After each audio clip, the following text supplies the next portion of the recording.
కాంగ్రెస్లో కొంత క్యాడర్ మొత్తం కూడా ప్రసన్న హరికృష్ణ గారికే ఓట్లు వేయాలని చెప్పేసి వాళ్ళు స్ట్రైట్గా చెప్పడం జరిగింది. సో అదొక భాగం అయితే, ఇక్కడ ఇంకో విషయం ఏంటంటే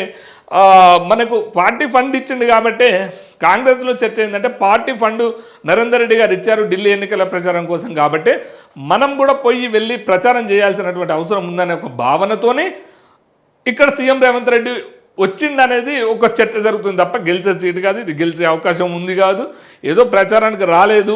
బాధపడతాడు ఫీల్ అవుతారని చెప్పేసి వచ్చింది తప్ప ఇది గెలుపు కోసమో చేసిందో లేదనేది ఇటువైపు ఉన్నది. సో ఇంకో విషయం ఏంటంటే ప్రసన్న హరికృష్ణ గారికి ఆ అంశం మీదకి వస్తే మాత్రం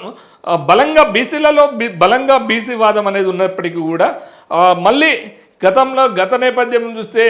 మొత్తం కూడా కాంగ్రెస్తో టైఅప్ ఉన్నాడు. అదేవిధంగా మళ్ళీ నిరుద్యోగుల పక్షాన గట్టిగా కొట్లాడుతాడో లేదో మళ్ళీ పోయి కాంగ్రెస్ కండవ కప్పుకుంటాడు